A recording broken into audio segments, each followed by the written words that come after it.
good morning, afternoon, or evening, and welcome to the Bloody Disgusting Network. The following show is just horrifying. Beware.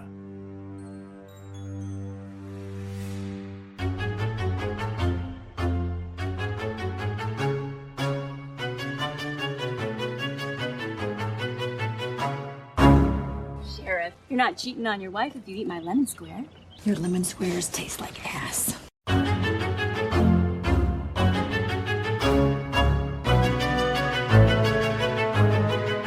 And welcome back to Horror Queers. We're talking peeing your pants, we're talking toxic masculinity, and we're talking a clearing full of animals fucking. And I'm Joe.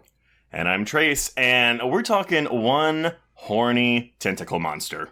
Oh boy, so many tentacles, and they all look like penises. It is a lot. I'm actually surprised it looks as good as it does, because this looks like such a low-budget film. But everyone, we are discussing Amat Escalante's The Untamed. And, well, I can honestly say, Joe, I have never heard of this movie until you put this on the schedule. Yeah, well, credit Birth Movies Death, because that's actually where I first heard about this when this film was still doing the festival circuit back in, I want to say, like 2017 is when it was doing it. But yeah, I fully read this, capsule review that says, oh, here's this queer film that's also got a tentacle monster in it. And I thought, well, I'm fucking sold on that shit. Yes, absolutely. And y'all, because this is a smaller film, it's not very well known. You won't find a ton of reviews for it. So but nevertheless, we don't normally discuss streaming options on our episodes because it tends to date them immediately. And as you all know, streaming licenses can change on a day-to-day basis. But if you're listening to this episode when it drops, you can find The Untamed on Shudder and various other places. But if you have Shudder, it is included with that, at least for April of 2022. There you go. But, yeah, I mean, this is... How would you describe this movie, Joe? Well, for me, I would say, hey, anybody who's seen Possession, you now have a spiritual sequel. And for anybody who has not seen Possession, and no, I'm not talking about the Aaron Eckhart, Gwyneth Paltrow movie. I'm talking about the Polish film from 1982. I want to say, Sam Neill. 82, sure. Yeah, and Isabel Adjani.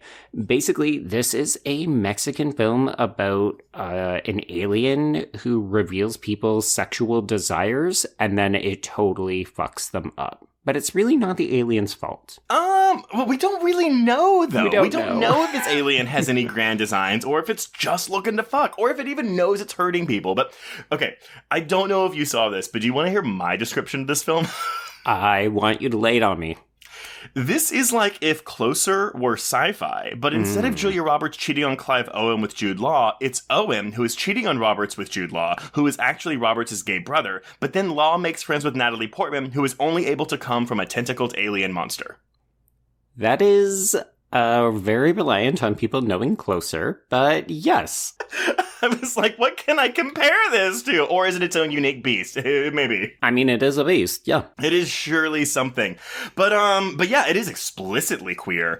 Anyone coming in expecting a horror show from beginning to end is bound to be a bit disappointed. This is, in my opinion, a drama first and foremost, with a dollop of cosmic sci-fi horror thrown in in the very first scene and in the last 30 minutes. Yeah, it's one of those things where I think if you adjust your expectations accordingly, it's really, really enjoyable. You just can't go in expecting something like Independence Day or Attack the Block. Like, this is not an alien movie. You're right. It's a very personal, relationship-driven film, and the relationships just happen to be affected in a very significant way because of the thing living in the cottage in the woods. For sure. And I hate even saying this as a horror fan, but I do find the first hour of this movie to be much more compelling and interesting until the alien gets in. More compelling or less compelling? More compelling. Like, I like the first hour more than I like the last 30 minutes. Oh, interesting. Okay. Interesting. But that is kind of where we get into more ambiguous narrative territory, which for me, that's always something that takes a few more watches to absorb, because on a first watch, I'm like, no, I want to get this right now, and that's it. Fair enough, yeah. Folks, we should also acknowledge that this is the first Mexican film we have ever covered on the podcast, and I think only the second film that we have covered that hails from below North America. Wait, no. We've done Good Manners, that's Brazil, Yes. but yes, otherwise you're right. That's literally what I said. I said it's the only other one that we've done. I didn't hear second. You never listen. I do listen. Okay. Well, here, why don't we go into this movie? Because I don't have a ton of production here, but I think we do have a lot of things to unpack in the film because, again, it's one of those things, and maybe you disagree, Joe, where I feel like a lot happens, but not a lot happens in this movie. 100%, yeah. Okay, cool. If you haven't seen it, you'll get it when we talk about it. For sure. So I pulled a lot of this from 2 interviews, which Escalante was doing during the festival circuit. So we've got an interview with Eric Ortiz Garcia for Screen Anarchy from February 2018, which is called The Untamed Interview, Amat Escalante on his best film yet. And then we've got another one with Linda Merrick from Hey You Guys in August 2017 called Mexican Director Amat Escalante on innovative thriller The Untamed. So after winning the Best Director prize at Cannes for the drug cartel movie Eli, that's Heli, in May of 2013, writer-director Amat Escalante made The Untamed, which had its world premiere at the Venice Film Festival just a few months later, in September 2016. It was here that Escalante won the prestigious Silver Lion for Best Direction. In Mexico, it was part of the Morelia International Film Festival and the Morbido Film Festival. It got a few theatrical releases in European countries in early 2017, in 2017 and kind of early 2018, and a tiny theatrical release in the US on July 21st, 2017.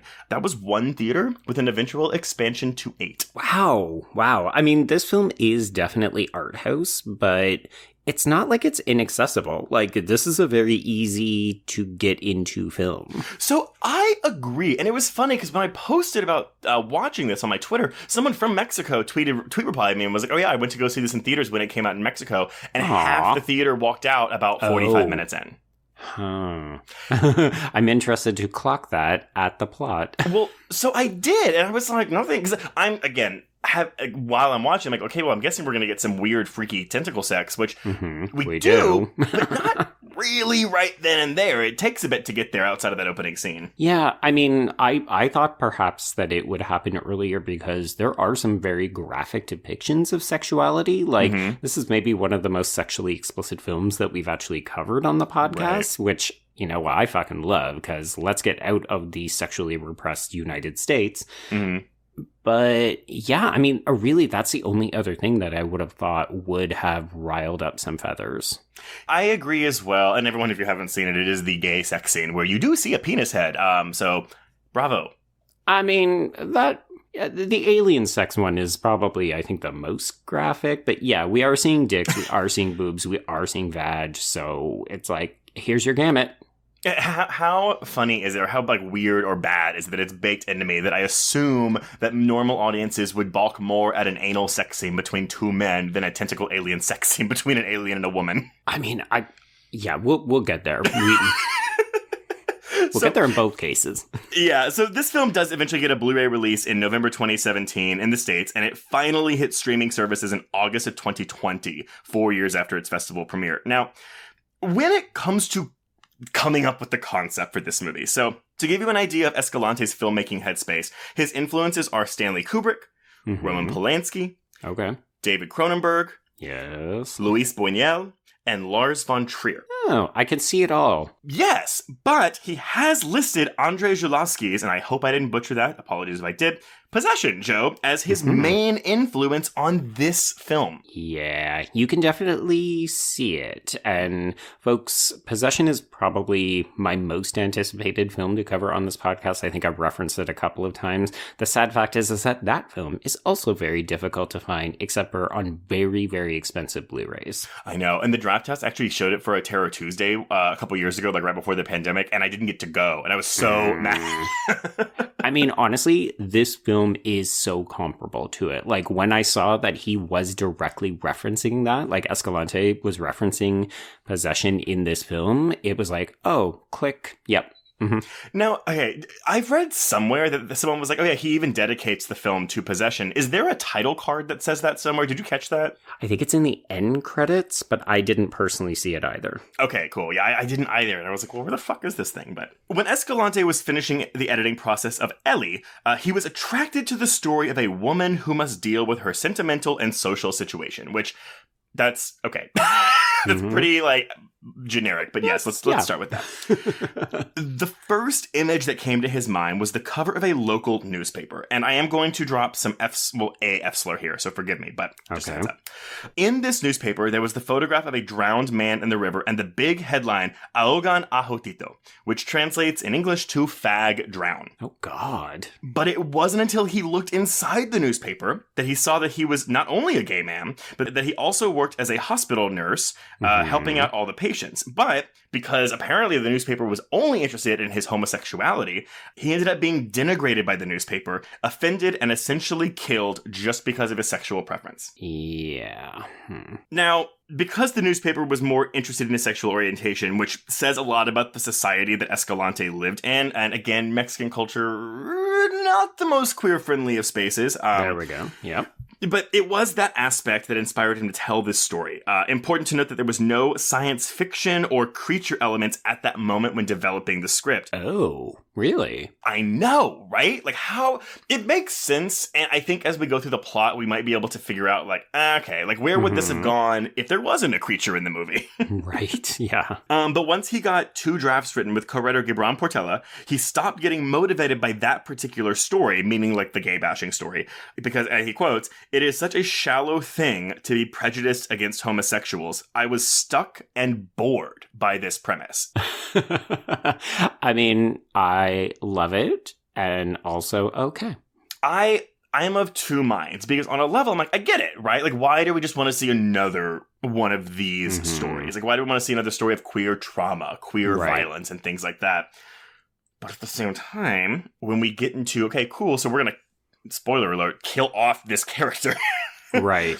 And move into the alien stuff, I actually feel like that leaves some of this really interesting queer drama undercooked a little bit. Yeah, you know what? I can't disagree with that, because watching it for the first time, I was actually really excited by the queer storyline in this film. And then basically when they fish Fabienne's body out of the farmer's ditch there, I thought, oh, okay, well, I guess we're done with this then.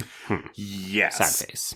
And again, when you read his process, it's like, well, I was bored with this story, so I wanted to go another direction. It makes sense. It just means, unfortunately, it is at the expense of this queer character. Right. Anyway, in terms of production, The Untamed is the first co-production between Mexico and Denmark. So Escalante brought on Peter Hjorth, a Danish visual effects supervisor. This man... Well, he probably doesn't sound familiar to you now, Joe, but he has been working with Lars von Trier since Dancer in the Dark. Huh. Okay. He's apparently very obsessive and careful with the effects. And for Escalante, it was very important that the effects didn't feel out of place because, and the good news for you, Joe, Escalante hates CGI. He rejects anything that looks even moderately digital. And while we can quibble with the alien tentacle monster itself, similarly, the film cinematographer, Manuel Alberto Claro, also shot Lars von Trier's Melancholia, The House That Jack Built, and both Nymphomaniac films. I will say the cinematography in this film is fucking gorgeous. It's really good. And we have a lot of like long shots, slow zooms into genitalia. Yeah, a couple of those.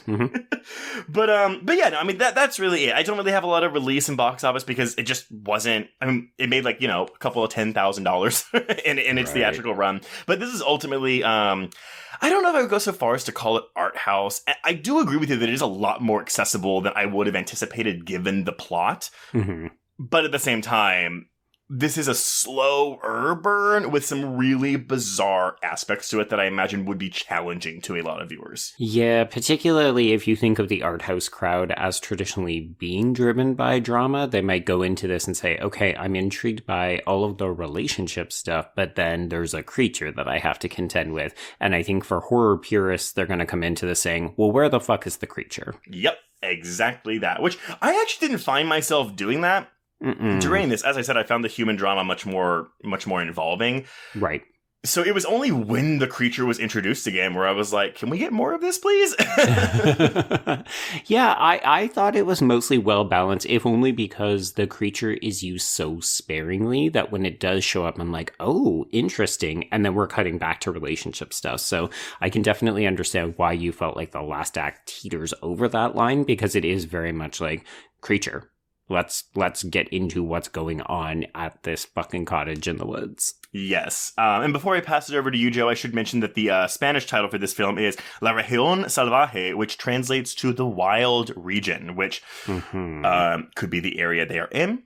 It could be their genitals. It could be their lustful desires. It's up to you. Yeah, it's a title with many meanings, and I think it was probably chosen for that very reason. Very much so. Okay, so here's the deal I'm going to suggest we make. I'm going to give each of these names a try, and then you're going to correct me, and we'll see where we come out. Here, I promise this. I will correct you once, and if you keep fucking up, I will just leave it be. Okay, yeah, because I'm probably not going to say uncle the whole time. Angel. So Angel. Oh my god. It's the A in Spanish, the G is almost always going to be a H sound. Okay.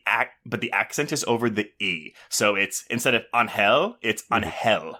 Angel. Okay. And same with Veronica, the accent's on the O, so it's Veronica instead of Veronica. Okay.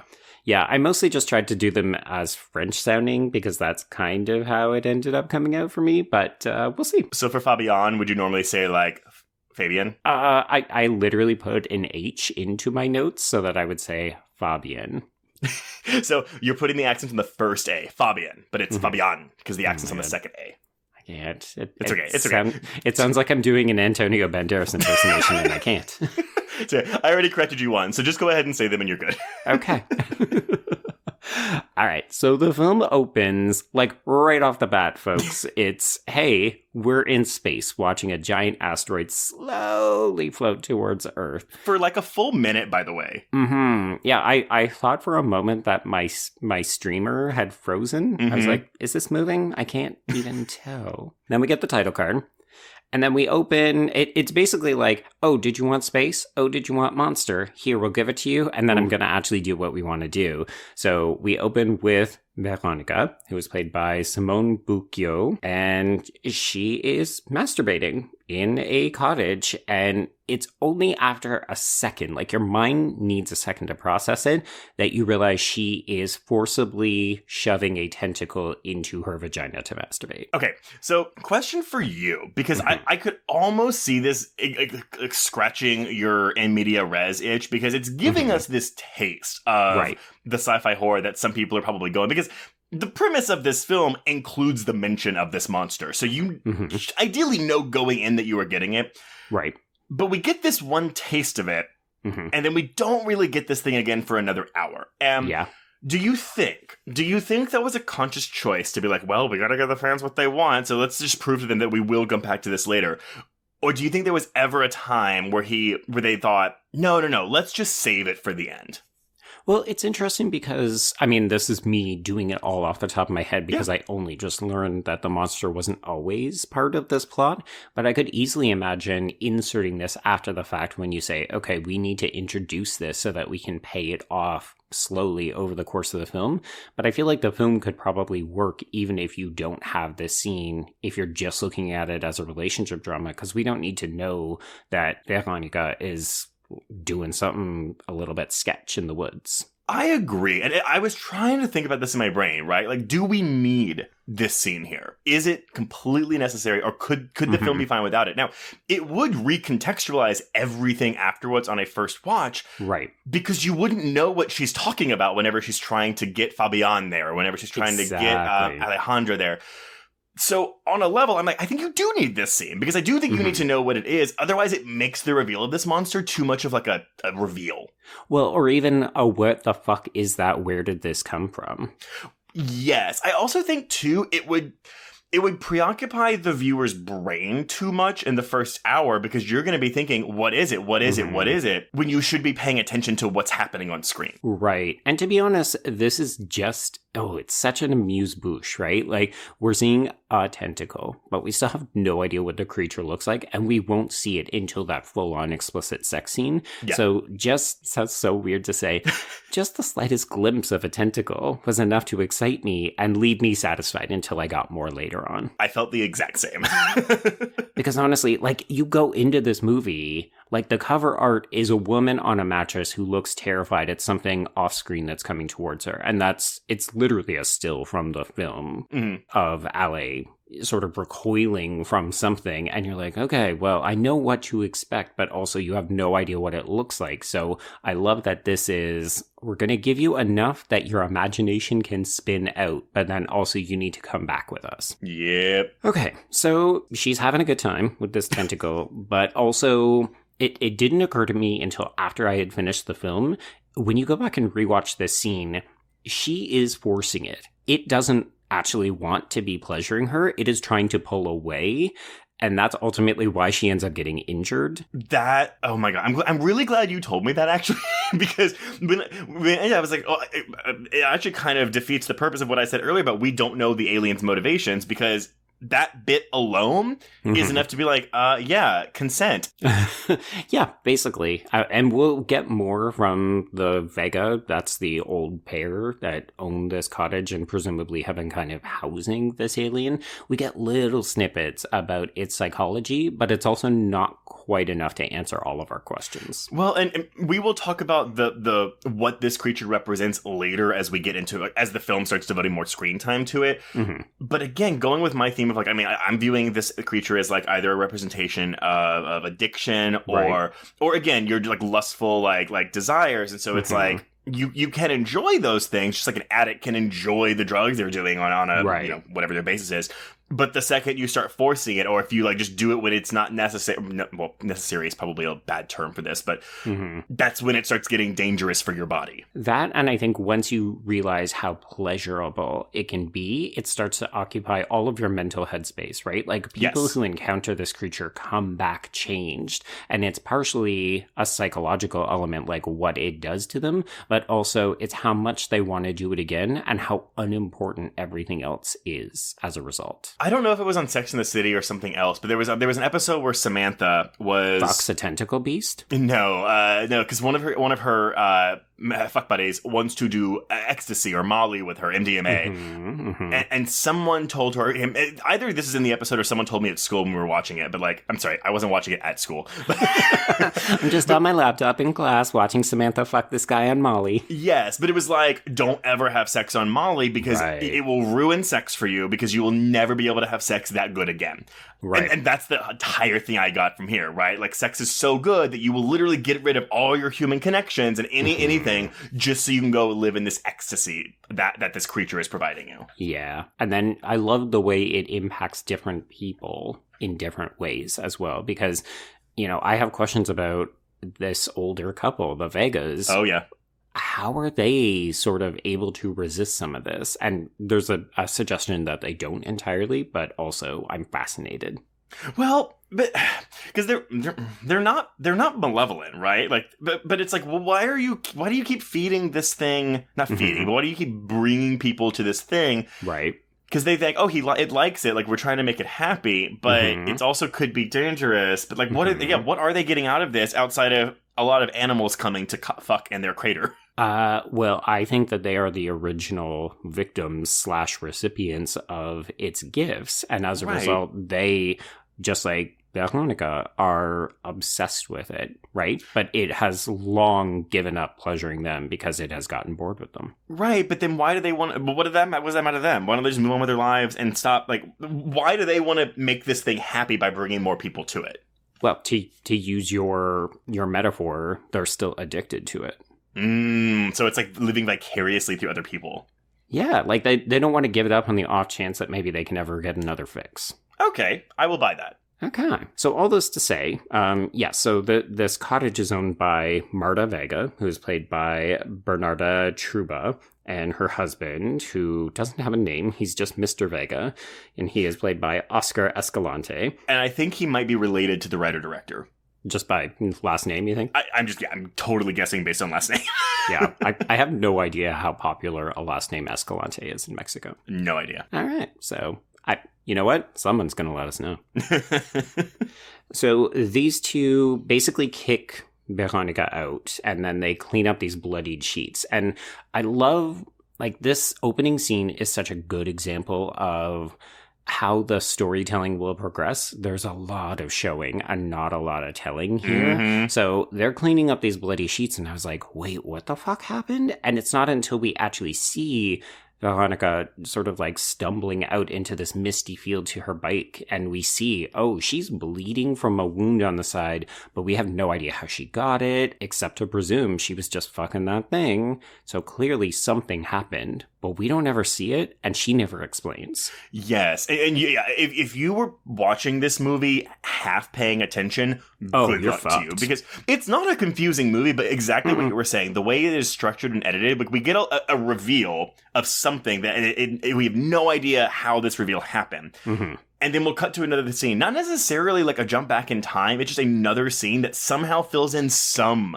of the gaps of the questions we have, but not all of them. So it is a pay attention movie. Yeah, in a way, it's almost a mystery where you're trying to piece things together, but then you're also getting swept up in this melodrama of, like, what is this, a pentagon in terms of relationships? Like, everybody's wanting to fuck everybody else, because this is also, we have not said, a very horny movie. Yeah, everyone wants to fuck, and no one is getting fucked in this movie.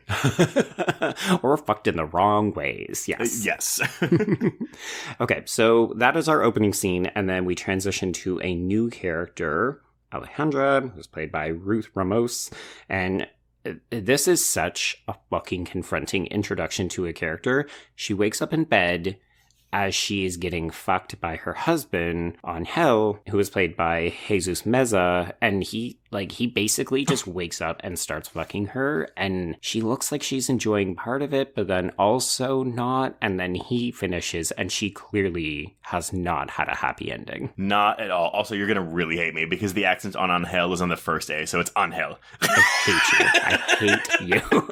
It's okay. You're fine. Okay. Yeah, this is like kind of your cookie cutter, like, oh, I'm in a sad, boring marriage, and my husband doesn't fuck me good, and that is what it seems like at the surface. Initially, yeah. I mean, I was uncertain if it's just, oh, I don't like sex, or I don't like sex with you. So I did appreciate that the very next scene is her in the shower masturbating. And it's like, oh, no, okay, so you do like sex. You're just not getting what you need from him. No. And of course, while she's masturbating in the shower, her stupid fucking kids knock on the door, so she's to stop. Oh, boy. These kids could be considered cute, but throughout most of the film, they are frustrating little beasts. Yes, they are horrible. This is a family values thing that I cannot relate to at all. And again, I know I've joked about kids a lot, and I don't particularly care for kids, and I never want kids, but this is just something where I'm like, oh my god, can you get rid of them? Can you sell them? Like, this is horrible.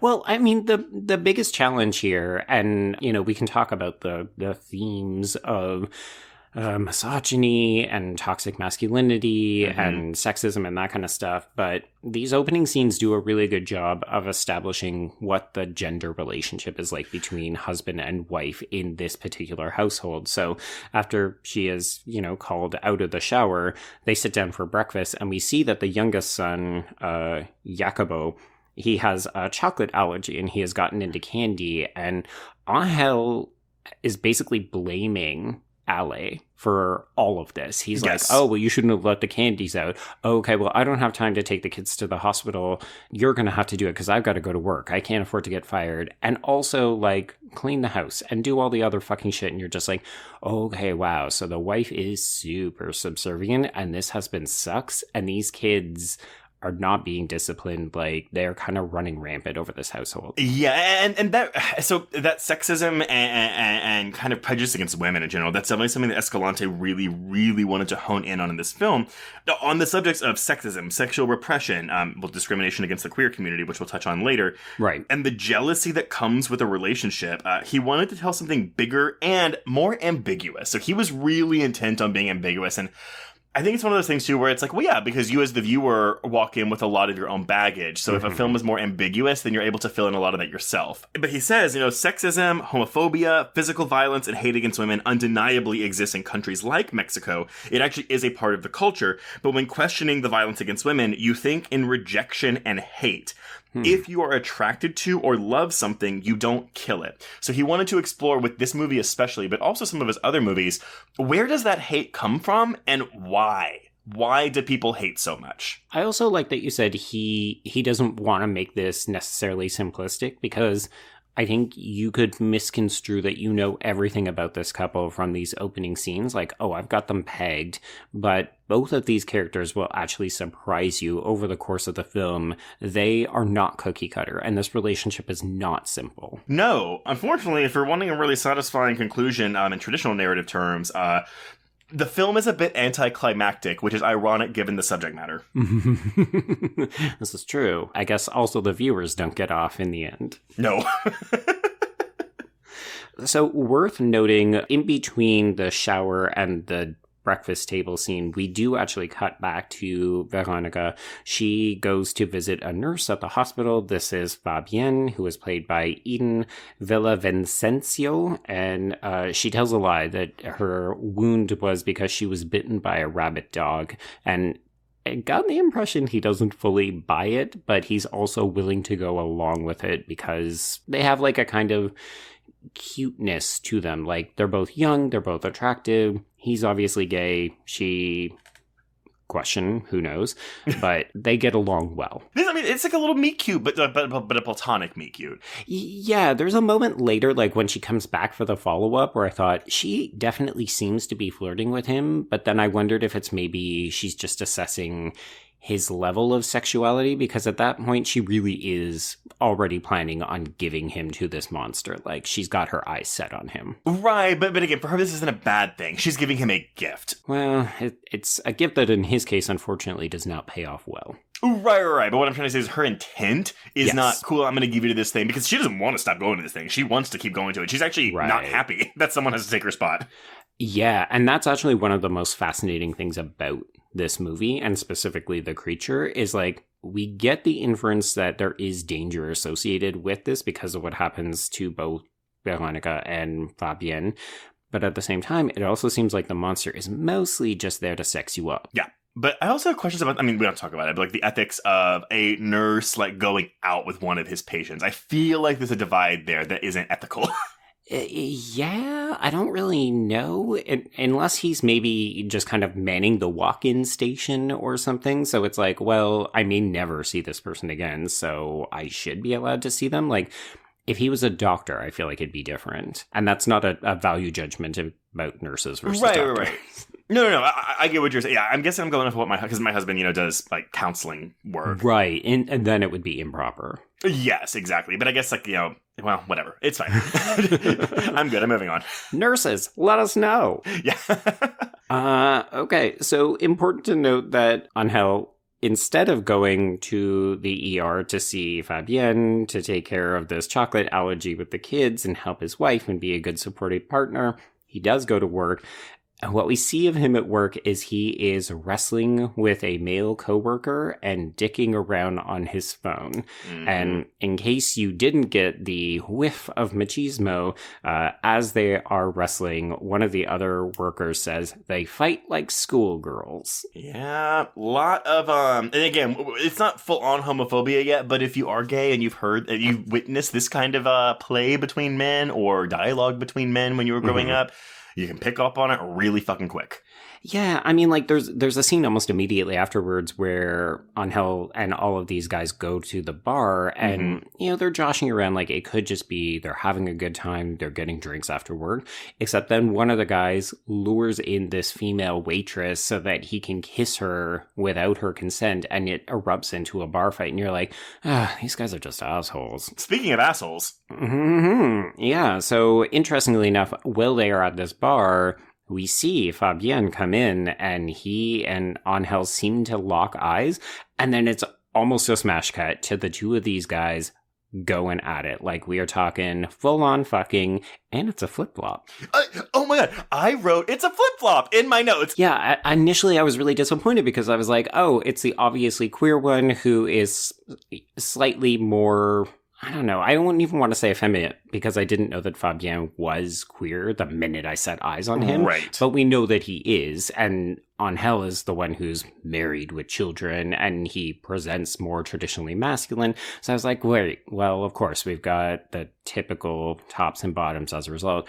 And then they fucking flip-flop. And I was like, yes! I wrote in my notes flip-flop. But I agree with you because, yeah, historically, yes, your more macho one is going to be the top because...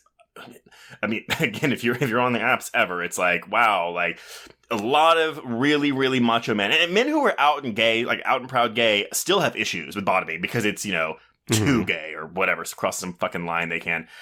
But I also think that with Angel, that feeds into his internalized homophobia more because I think in his mind, there's something more shameful about, like, he's doing both sides of the sex act here. And I think that exacerbates his internalized homophobia. Well, you can't even say, oh, I'm just getting my dick sucked or, oh, I'm just fucking some dude. It's like, no, I'm liking all of this. Shit. And again, at first, because all we're seeing is, oh shit, like, oh, actually, we don't even know he's her brother yet, do we? No. Oh, okay, I'm sorry.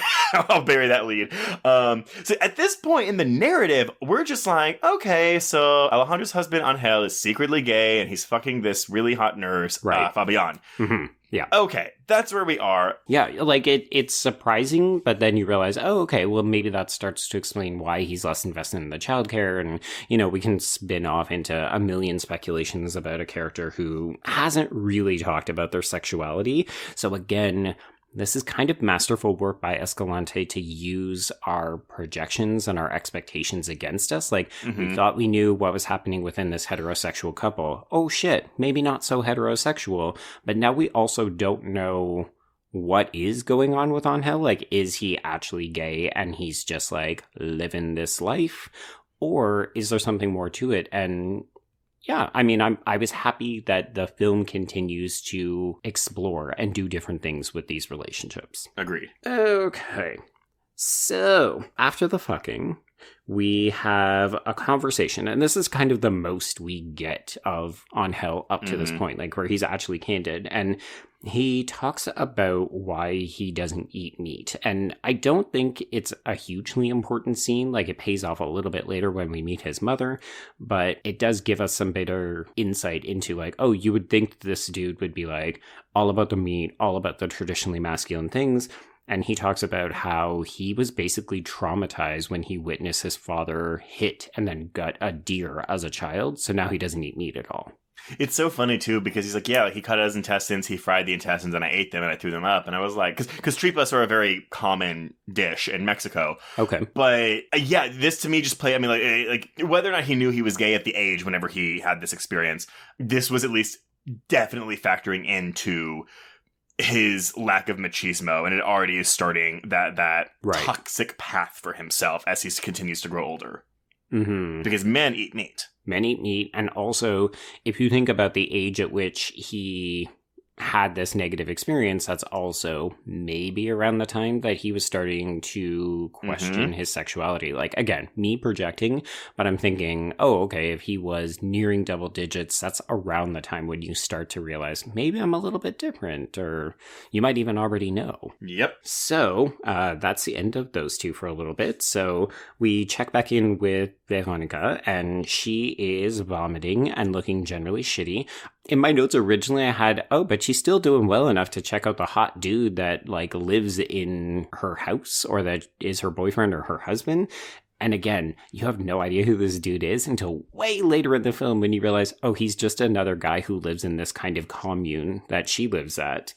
So anyway, she goes back to get checked up at the hospital, and this is where, yeah, she starts to sort of set eyes on Fabian, and it seems a bit more flirty this time. Yes, but she asked him that question, you know, like, oh, like, are you into men or women? And he kind of, like, he makes a face and hesitates, and yeah. I think that clues her in pretty immediately. Right, yeah, it's one of those, oh, if you were into women, you would just say women, but because you hesitated, because you weren't really sure if you want to come out to me, that means I know you like guys. And that's something, too, that I think is also very specific to the queer community, right? Because it's like, Yes, in theory, if you were straight, you should just be like, women, duh. But what we have to go through on a daily basis as queer folk, or at least some of us, because, some of us may live in, like, more accepting social circles, right, is that decision of how much do I trust this person enough to tell them that I'm queer? Because it could go well, or it could go very, very, very bad. And when you have to start every new social interaction with something like that, it is very, I don't want to say they were traumatizing, but that kind of is what it is. It sticks with you, and it really impacts your social skills moving forward.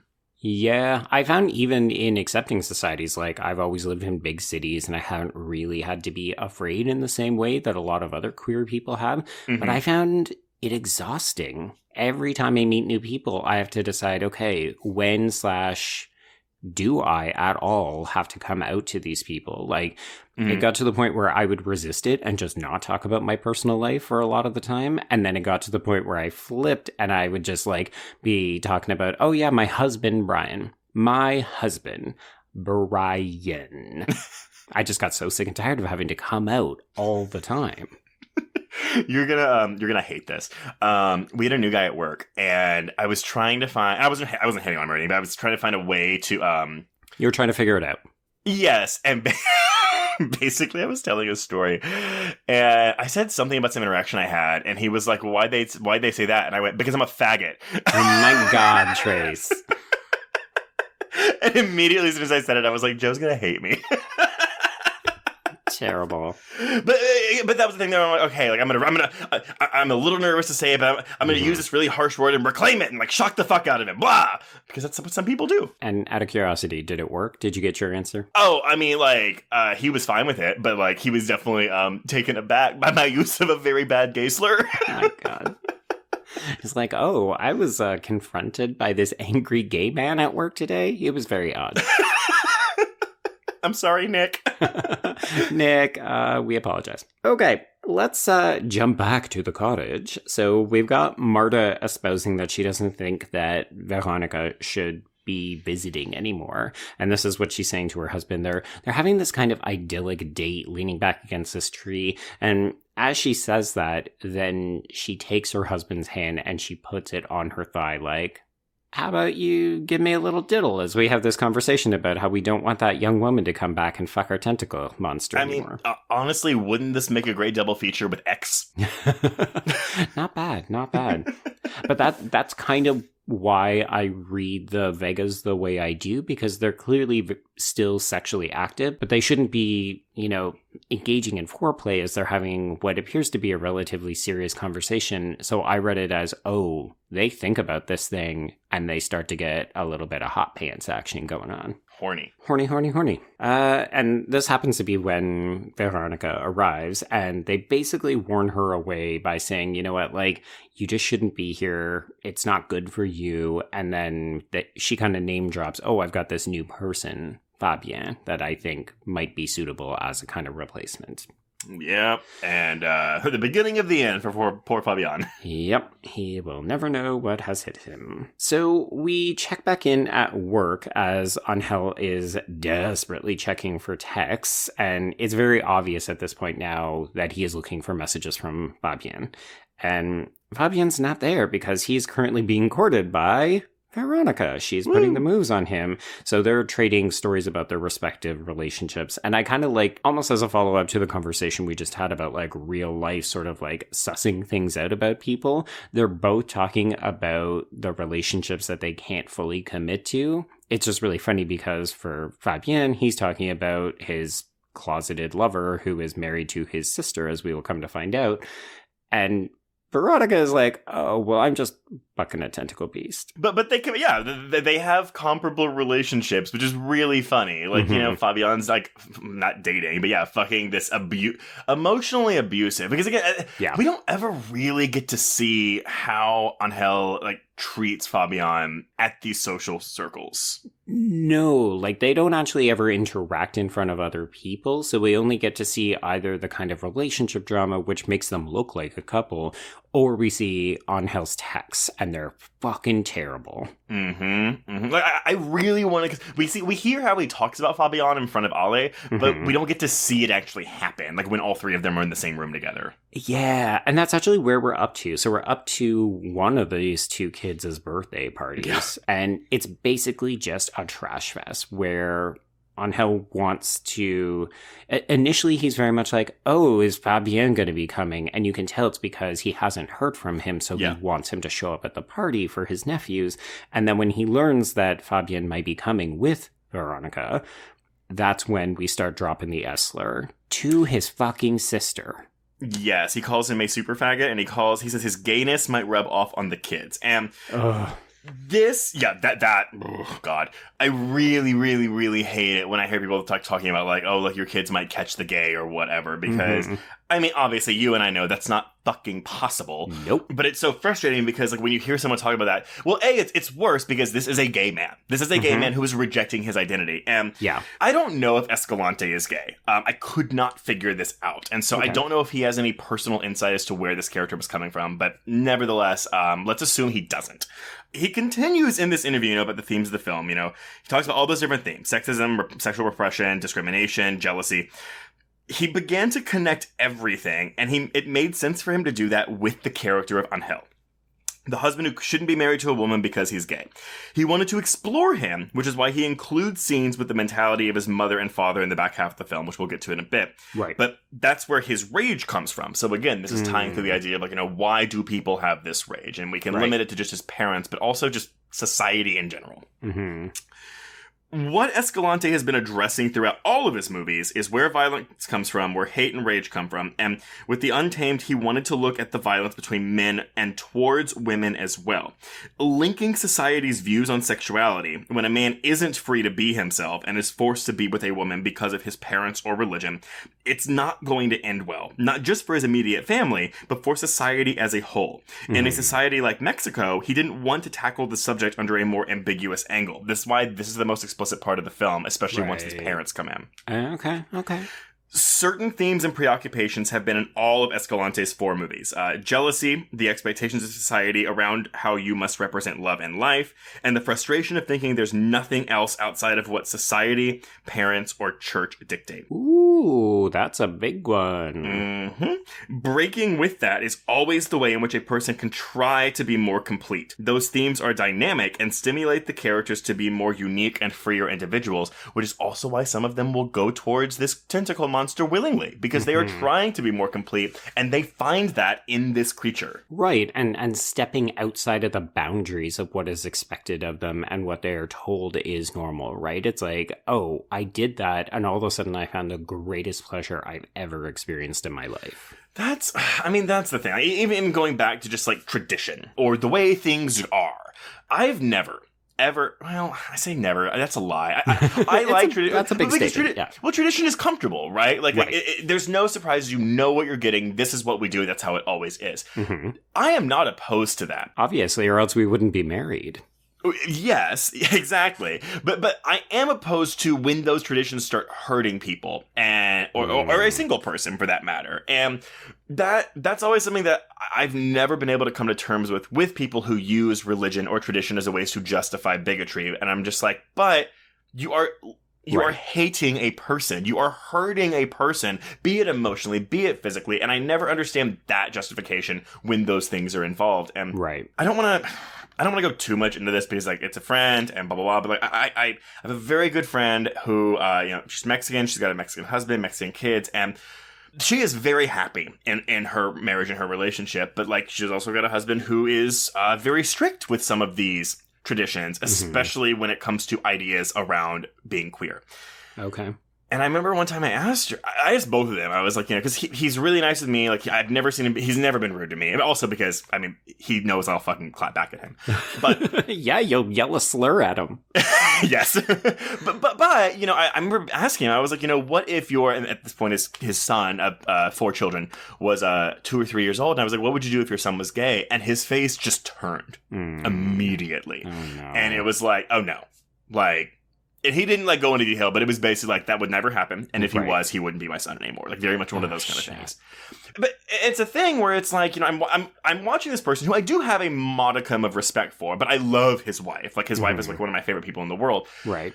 But it's just like I'm watching this and I'm like, hey, wife, how can you be okay being in a relationship like this where this would happen? Mm-hmm. Which I've talked to her about. You know, obviously she's like, no. Like if he did that, like that would be the last straw for me. But, Okay. But it's a thing where I'm like, yeah, but even hearing that, like, so basically, like, your out is, well, hopefully my son's not gay, so I don't have to cross that bridge when I get there, you know? Right. And even, I mean, you're going to be growing up hearing that. So if you are a queer child, you're going to be far more inclined to try to hide it. You might put yourself at risk. And it just, you know, that's not going to be a great environment to grow up in if you are a queer person. Like, you Yes. It's rough, right? I mean, this is the problem with tradition, where tradition doesn't actually include lived reality, right? Like, it's an issue with history where we have had a lot of these things imposed on us by people at the top, right? And we often make these very generalized jokes like, oh, let's blame everything on white heterosexual middle to upper class men. Like, and it's a joke because if they have done a lot of harm, I feel like we also have to be a little bit mindful that we have a lot of allies and we shouldn't be putting them into those boxes. Right. But when we start about things like ideology and history and tradition, those fucking things are really hurtful a lot of the time. And I think that's why people get so defensive when we start to talk about like woke and feminism and, you know, all of this stuff, because it threatens the established hierarchy, the traditions, and the history. Well, and that's the thing, too. And I won't go into too much more detail because, again, it's not my relationship and whatever. But it's a thing where it's like, you know, I mean, they follow very strict gender roles. You know, he goes to work, and when he comes home, he doesn't do any housework, and he doesn't take care of the kids because that's not what the man does. She is she's not a housewife. She actually goes to work because she wants to. But when she goes home, she's cooking. She's cleaning everything. She's taking care of the kids. She's doing all this stuff. And I'd be like, well, why don't you change that up? And she's like, that's just how our culture is. Like, that is Mexican culture. And I don't want to, again, I'm not like putting words in her mouth. I want to sound like I'm generalizing Mexican culture because like this is just two people that happen to be Mexican. But this is what she's telling me. And so I'm just like, okay. So like, again, I get my defenses up and I'm like, well, that's just how they are. Like how our culture is. That's how we've always done things. And I'm like, but you don't have to. Right. But it's hard, right? When you've grown up in it, when that is your experience, right? Exactly. So it's a thing where, I mean, in the years that I've known these people, like, it's just something where I'm like, obviously I don't talk about it anymore because I'm like, well, that you are happy. That's that. Like, who am I to say like what you should and shouldn't be happy with in your life? Right. You know, that's the thing.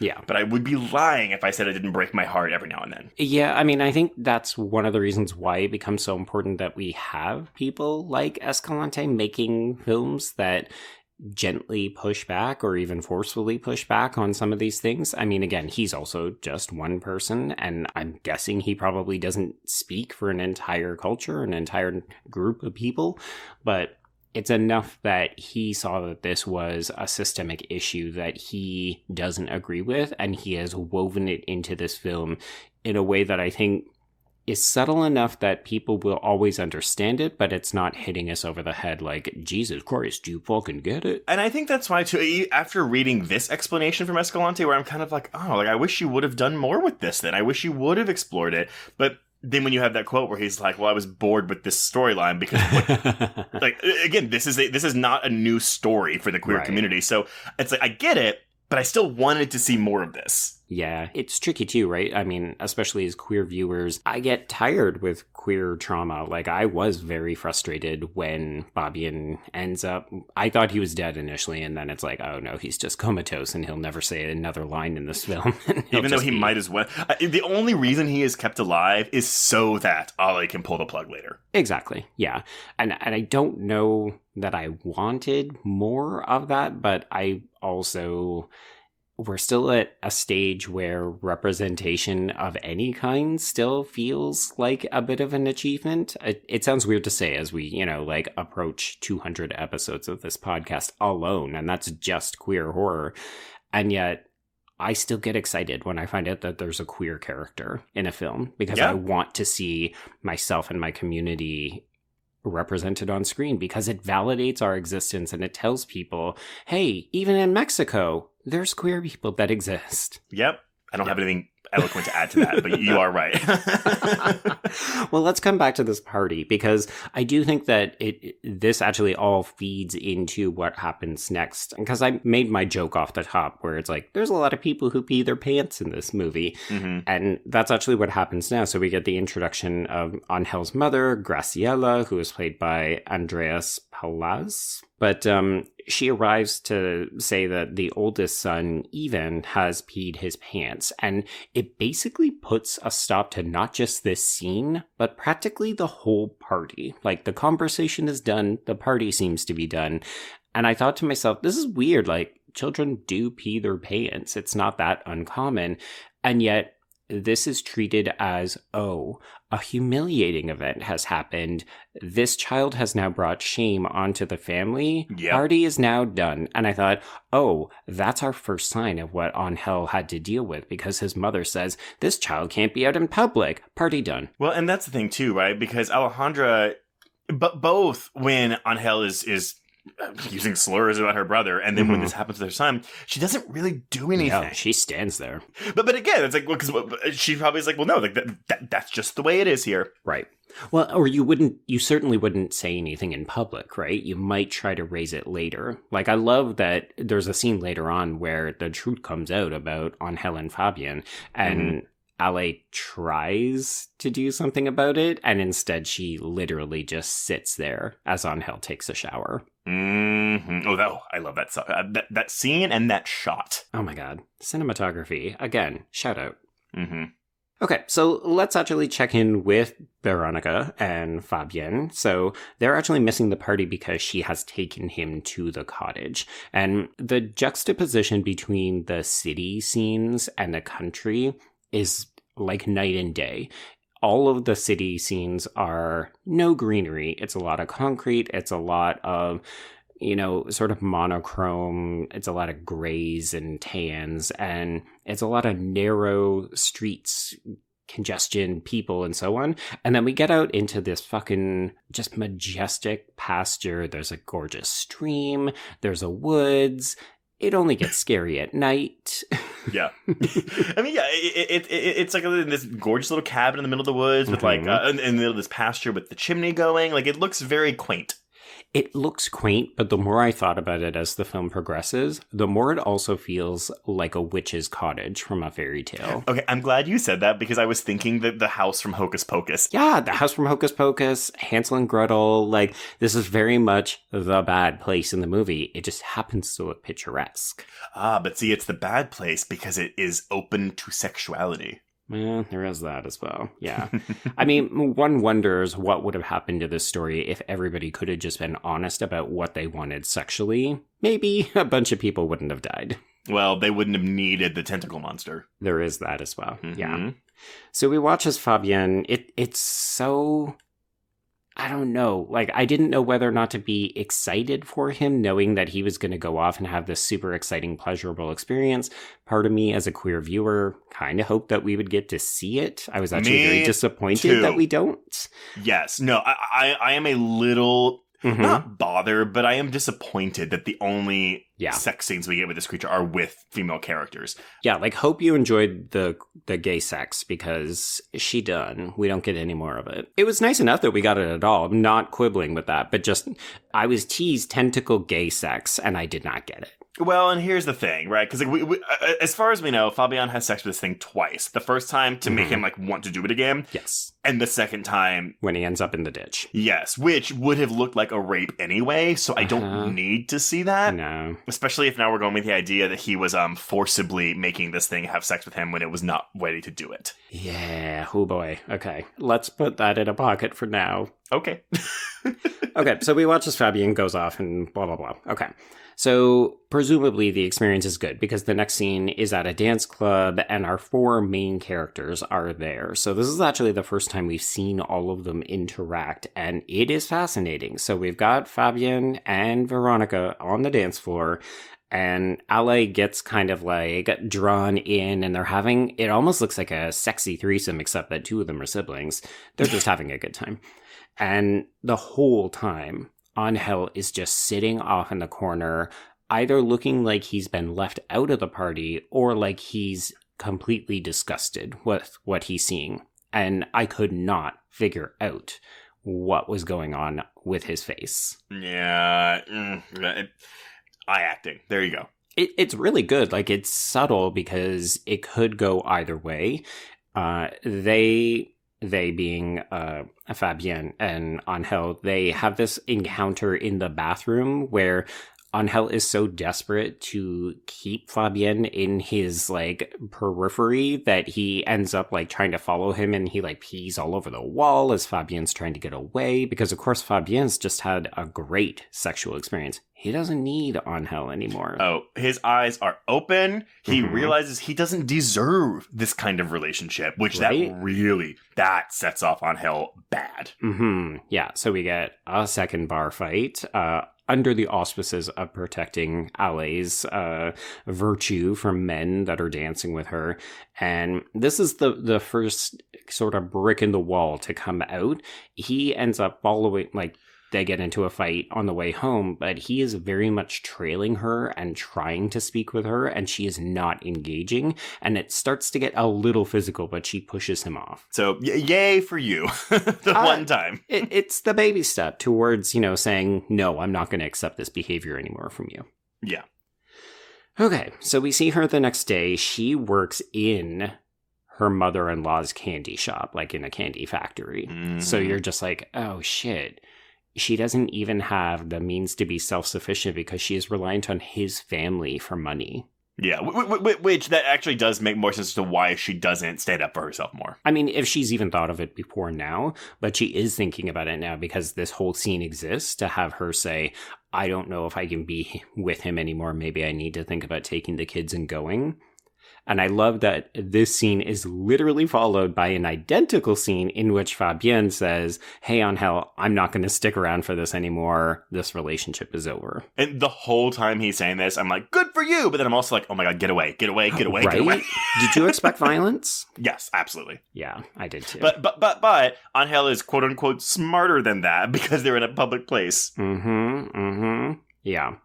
So he does end up proceeding to get drunk, and this is when he pees his pants at home, and Ale has to help him basically just get to bed. But he is so drunk that, I don't know, I almost got the idea that he was projecting his affection for Fabienne onto her because he's saying stuff like he doesn't want her to leave, and he makes her promise that she won't. Yeah, but yeah, sure. Yeah, sure. So, hey, did you like Fabienne? Because we will never get to see him open his eyes or speak again. Because I will say this is one of the most beautiful shots in the film. So we basically just do like a very gentle 360-degree pan as this ambulance shows up at this farmer's field, and they pull a naked, unconscious man out of the water. And it is Fabienne, and he is in a coma. I will confess, I actually did for the entirety of this film up until it's like, oh wait, it's not Angel. Think that Angel did this to him. I mean, I feel like at this point in the film, you're not supposed to be sure. I guess I just didn't. Yeah, I just didn't think. I didn't think about it. And so when it actually happened, I was like, oh shit. Right. It was the creature. I mean, the telling sign is that after they kind of collect his body and put it onto a stretcher, we do cut to this kind of ominous shot, a slow push in of the entryway into the forest. And it, it just looks like, oh shit, maybe don't go into the forest. Well, he got a little too greedy with his desires. We just don't know that yet. Yeah. So we go back home and we see that Angel is refusing to eat his mother's meat. I do like that she says it's an allergy and it's all in his head. And I was like, oh, lady, that is not what vegetarianism is. Yeah. It's just another symptom of this mother will not accept anything that ventures away from tradition, right? Well, she's also the one that tells the kid, like, oh, God punished Fabian for the way he is. God. Yeah, mother of the year over here is what we're saying. God. Grandmother of the Year, too. So later on, Ale asks Angel about his meeting with Fabienne at the hospital because it turns out they were seen by a coworker, and he just kind of weakly protests that he doesn't talk to people like him, and then they just turn off the light and go to bed. It's great. You know what? I'm not going to talk about this. Yeah, it's interesting to note that we will also never have another sex scene between these two. Like, we were literally introduced to them having sex. Not great sex, but we will never see these two being physical again, except in a physically abusive way. Yeah, I was about to say, there's not really much sex left in this movie, but that is you are incorrect fully statement. wrong, sir. Fully wrong. Okay, so the next day, Veronica and Ale go to Fabienne's house, and this is where Ale sees, well, she finds his phone, and we see these incredibly angry and horny texts from Angel, and she basically has a meltdown. I did not think this was going to happen in this film, and I was thrilled. I was like, yes! She knows the truth. Yeah. After, like, the gut punch that was, oh shit, Fabienne's in a coma, I was like, Right. oh, yes, okay, we're going here. Okay, this is this drama, or melodrama, as you said earlier. I was like, yeah, okay, give it to me. I want this all the time. Yeah, and it's right after this that she goes home, and you think that maybe she's going to confront him, and then she just instead sits on the toilet and watches him take a shower, and you're like, girl, please, say something. Get this out in the open. But I do love that it's incremental steps, right? She's slowly working up to what we're going to get in this climax. Mm-hmm. In a way, this is kind of a good for her revenge story, isn't it? It really is, but I mean, this is followed immediately by the doctor / Fabienne's boss telling her, we all really liked Fabienne here, and I noted the past tense. It's the past tense, yeah, because he is on life support, and it's possible that he will never wake up. And he basically, like, he says, yeah, unfortunately the tubes are keeping him alive, so he pulled them out. He will die. Hint, hint, bitch. Clear the bed. Chekhov's murder your brother. Yes. God, so sad. I mean, this is an interesting piece, right? So we saw that Ale couldn't confront her husband, but she does take the phone and those messages to the police because he is then arrested at work. And we see her giving testimony. And this was shocking. So Angel is literally in his cell, leaning out against the bars as she speaks to the judge like, yep, found these texts. Yep, my husband beat my brother.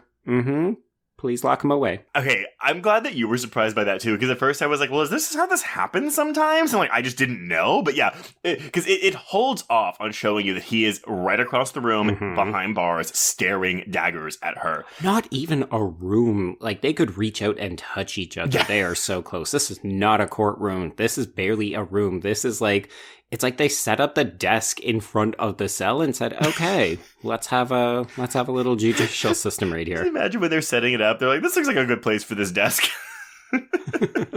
Like, someone could just reach out and grab keys and let themselves out of that cell. Oh, well. So, at home, Even comforts his mother, mistaking her tears for fright from the zombie film that they're watching. She's obviously quite upset with what has happened. And this was like the kind of moment where I realized, oh, these kids aren't that bad. They just don't know any better. They're also being like raised by a horrible grandmother and an asshole father. Well, there is that as well. Yeah. So, thankfully, Veronica shows up with some booze. We get a little taste of Ale's backstory. So we learn that she and Fabienne kind of escaped from Tijuana. And I did think it was interesting, the shot composition of this. So the two women are sitting in the kitchen sharing this booze, telling about their stories. And on the wall, very prominently behind them, is Jesus on the cross. yeah, love that guy. Okay, yeah. So it's very subtle. Like, we don't really talk about religion very much in this movie. It's not like we go to church. We don't see priests or anything like that. But it's very much, oh, the specter of religion is looming over this. And when you think about tradition and what these characters are and are not trying to escape from, we can see it's a part of their lives.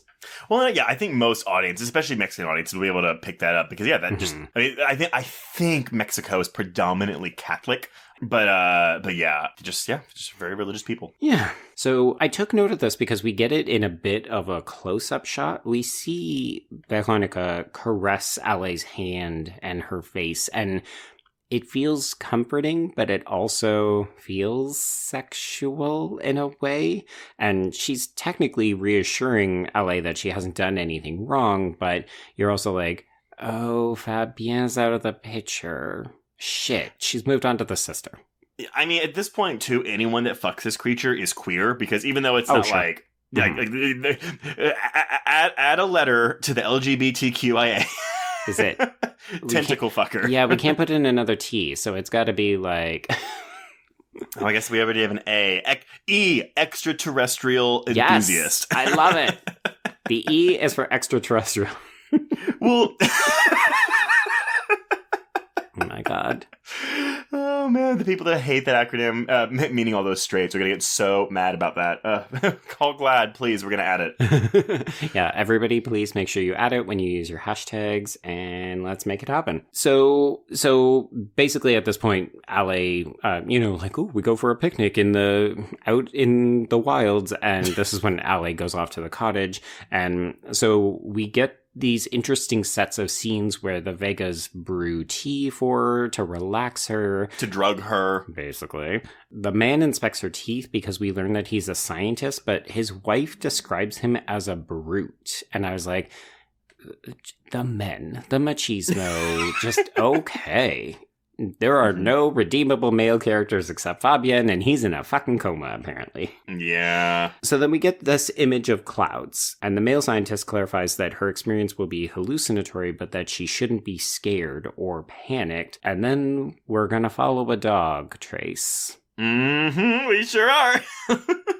So the camera follows this dog into a clearing in the woods, and we see that it is filled with animals who are just really going at it. I would like to know which of these combos was your favorite. Ooh, okay. One, it's either the snakes, of course, yeah, or there was something, and I was like, I've never seen those animals fuck before. I mean, I haven't seen a lot of animals fuck, to be honest, but sure. Mm-hmm. Richard Attenborough says differently. Well, it was one where it was like they were up in like a 45-degree angle, but their backs arched. But it was like maybe it was like a badger or something. Okay. I don't know. What about yours? What was your favorite? I mean, I always appreciate getting to see a turtle fuck because you're like, this could be the slowest makeout session ever. When they come, they're like, I'll be here all day. It is quite a sight to behold. I was not expecting it, even though, like, as soon as we follow the dog into this clearing, you can start to get a sense of what's happening. Because, I mean, the man is literally saying it. He's saying, it hit the earth and left a small crater. The animals began arriving. They are more in touch with their immediate needs, with their instincts. What's there in the cabin is our primitive side, in its most basic and purest state. Materialized. It's never going to disappear. It's only going to perfect itself. Oh, that is really interesting, isn't it? Like, I love this idea that it's going to perfect itself. It's this idea, I mean, especially when you think about sex, right? Like, there's this idea that as you accumulate more partners and experiences, your technique will improve or become more refined, right? Like, you learn what you like, you learn to give other people what they like, you know. I'm fascinated by this idea that maybe that's also contributing to the creature's ennui with people, like why it loses interest in them because it doesn't have anything further to learn from them. Okay, so let's go in for my last little bit too from this, because again, this is when we really enter the third act and like the horror really starts to come out. So as I said earlier, when Escalante wrote the script with Portela, after about the second draft, there was no element of science fiction. There was just a straightforward social melodrama, and he ran out of inspiration. So something was missing for him, and he wasn't finding what he wanted inside the motivations of the characters. Once he got the idea of having a creature in there, it tied everything together, more so than what he expected when he started putting stuff on the Angel character. It reflected something that he couldn't see about the inside of the characters, their sexual desires and attractions. And to have that represented outside by something that they were repulsed by and attracted to made a lot of sense. It was more interesting to represent the answers to the questions the film posits with the fantastical and science fiction element, rather than giving some sort of thesis or a concrete and not very ambiguous idea. Okay. This fantastical element opens the movie to a direct metaphor of the character's external and internal conflicts, and to a real representation of what the characters reject and long for. What they reject, and, at the same time, desire, is there, and now it's physical, and it can hurt them, or it can heal them. He felt that made sense, and the best way to express it was through the creature. Horror has that capacity, and in the best horror and fantasy films, there's always a very direct connection to an internal reality. And we see that a lot, right? Like, I feel like I always see interviews where it's like, oh yeah, like I want to do this, and like horror is the one genre that really lets you do that because you're not limited to reality. You know, you can go weird, you can go really metaphorical in a way that something like a straightforward prestige drama might not be able to do. Yeah, absolutely. I mean, I'm thinking even in understated examples, like whenever we talk about this kind of stuff, I often end up thinking about Relic, the Natalie Erica James film that we covered on Patreon. One of my favorite films from the year it came out. But, you know, I remember a lot of people saying, oh, well, this is just a movie about like dementia or Alzheimer's and its impact. And you're like, yeah, but the horrific elements basically, oh God, I was about to say elevate. It just makes it so much more visually compelling and I think easier for audiences to understand, right? Like it makes what could be perceived as a dry or a sad narrative into something where you're like, oh my God, there's this bombastic climax. But also, I'm telling the same story. It's just with visuals that make it easier to get to a bigger audience. And I really feel like that's some of the power of horror, right? Like, we wouldn't have been attracted to this movie if it had just been a relationship drama. We might have still really enjoyed it, but the creature is what brought us here. And really, the creature is just the thing that is exposing what's really happening to these characters. Exactly. Yes, 100%. So interestingly enough, I'm going to bring in one other source that I found. This is a translated article, so I'm going to apologize to Nicholas Ruiz for his piece, The Wild Country, a Masterpiece That Transcends Science Fiction for CodyGoSpaghetti.com. So that was an absolutely hilarious site name. So I'm going to apologize to Nicholas because the original story is written in Spanish, or the review is written in Spanish, and then I Google translate it, you know, using my toggle, whatever. So he says about the creature, the alien gives something that is not of this world, complete satisfaction, total love that erases all hatred, the absence of torment, peace. And humans cannot deal with that, cannot know that complete desire and then return to the games of friction and frustrated flirtation. Men and women faced with the creature give themselves completely to it, like an addiction, until they are completely annihilated. Because in order to live, we need to wander dissatisfied. Peace, the absence of problems, complete satisfaction, by essence, does not belong to us. Oh my God. Okay. So, I love that you said that. I actually had one more quote that I was going to say just to close it out, but honestly, it complements and is tied to yours so well. Okay. So mine, this is going to sound weird because I don't like this critic, but this is Peter Bradshaw with The Guardian in his review for this movie. I think he's kind of an asshole and kind of sexist. Yeah, I agree. Mm-hmm. But he goes, sex and love are the assumed ultimate pleasure and fulfillment, the promise of which is always receding like a mirage. What if there was something nasty in the woodshed that could deliver pure heroin sex pleasure? Right. Something that could be kept for the purpose like livestock and, by virtue of its non-humanness, never needed to be surrounded with the pieties of romance or marriage or any conscientious interrelation. It's the history and the tradition again. Yes. Or, what if this creature represents something else? Not just the pure animal pleasure we all secretly yearn for, but also the dysfunctional, painful, unsatisfactory side of sex that we experience anyway.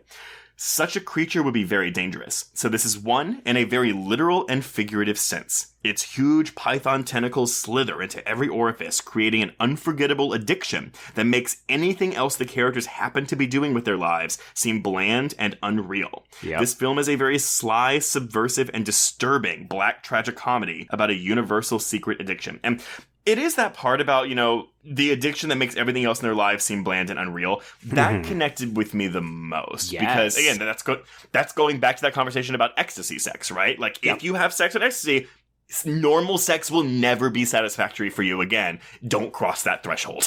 Well, you don't even need to have the drug part of it in there. I think of the number of times that I've been counseling friends and loved ones who are trying to get over a breakup, and they obsess about, the physical contact, right? Like, oh, I miss the smell. Oh, I miss the touch. Oh, I miss the sex and that kind of stuff. And it's like, we become obsessed with that thing. Like, it's all we can think about. Even when you start a new relationship, right? Like the sex high where you cannot get enough of this person. You just want to be all over them all the time. And you're just like, holy shit, my body it's rebelling against my brain. It's driving me crazy. It's driving me wild with pheromones and emotions and this kind of stuff. And it's like, like sex will just completely dominate a conversation if you let it. So I'm trying to think of like, imagine the best possible sexual encounter you could ever have, and then try to go on with your mundane life? Yep. No. Mm-hmm. And so that I can not relate because I've never had an experience. Oh my God, like that. Can you imagine? But again, just knowing that I can relate to it on a certain level, and it's very sad. Yeah. Not comedic. I don't agree with that part, but the rest of it I don't get where tragicomedy from. I would just call it tragedy. Yeah. Yeah. But, tragedy. Yes, absolutely. But whatever, Mr. Bradshaw, you go off on your reviews. Yeah. Okay, so we're not quite at the reveal of what sex with this creature looks like, but we do get to see that cover art where we see them lay Ale on the mattress. She panics as she sees something, and then they leave her. We start to see the phallic tentacles creep back. So this is the first true glimpse of the creature that we have had since that opening shot. Just sitting in the corner, crawling towards her. Yep. Definitely not horrifying. I like that it is scary and repulsive and also intriguing and enticing all at once. Like, I so wanted the reveal, and when we just cut back to Veronica in Ale's apartment as she's waiting for her to come home, I was just like, are you fucking kidding me with this? Show me that creature. Well, and here's the thing too, because with this conversation we get, Veronica lies to her. Does she? Yes, because what happens is Alejandra asks her, goes, did this creature hurt my brother? And Veronica says no. It only... Now, granted, maybe she doesn't know, but she also says it only has the power to provide pleasure. It has never hurt anybody, which we know is a lie because that's what happened in the first scene. Oh my God. It never even occurred to me. I mean, maybe it's just that she's still sex wild, right? Like, she can't process the idea that it did actually hurt her.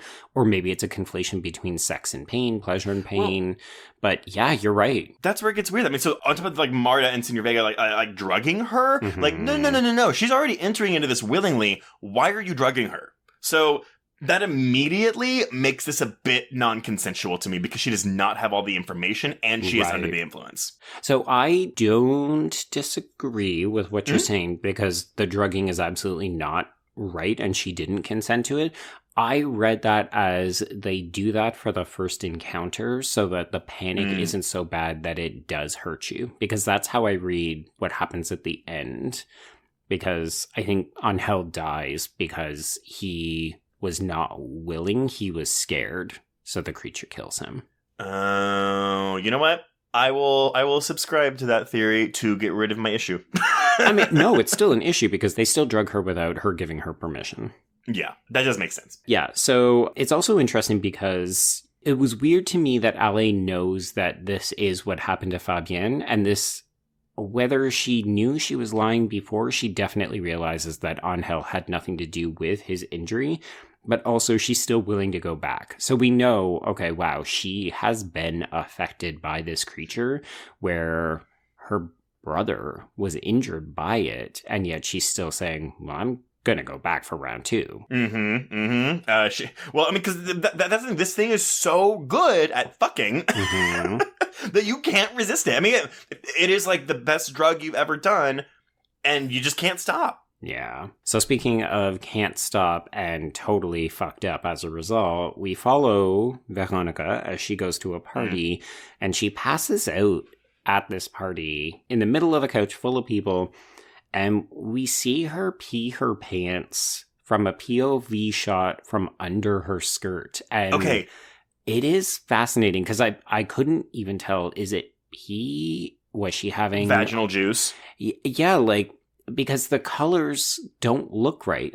It almost looked like she was peeing blue liquid. So I thought that she was just so horny that she was just getting wet. Oh, interesting. Because she immediately gets up and leaves, and then she goes to have a hookup, which doesn't do anything for her, and that's when she goes back to the creature, which then kills her because she forces it to fuck her. Wow. Huh. Okay. So that's what I thought I was looking at, but I didn't even think about it being pee. But now that you say that, I'm like, oh yeah, I guess that could be what that is. But I wrote, she makes a pool of fuck juice on the couch. Wow. Yeah.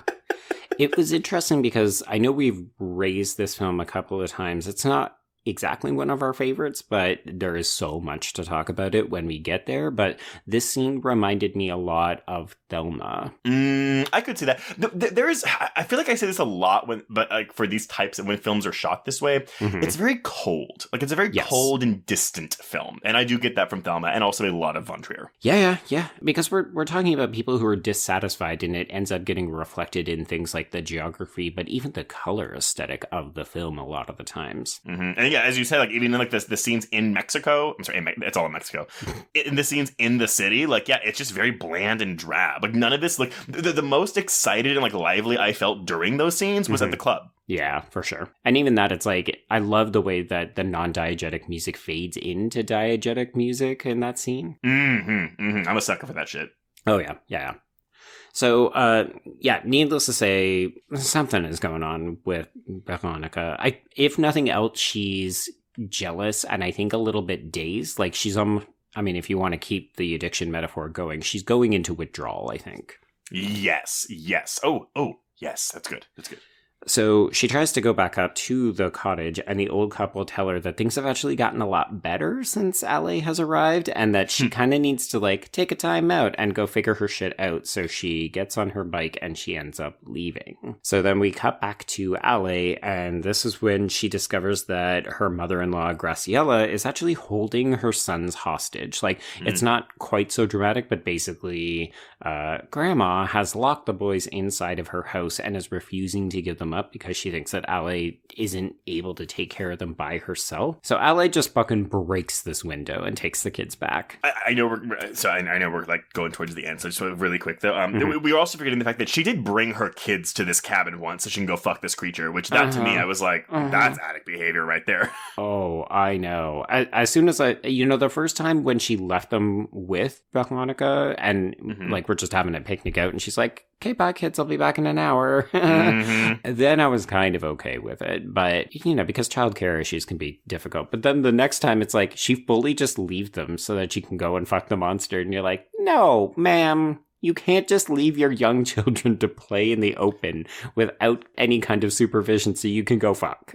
Did you want to skip the stuff about how Grandma was telling the kids that Fabien was punished by God, or? I mean, so it's the second time that's happened, because so he says here that the grandma told him that, and then he asked earlier in the film, or maybe the other kid asked about that too.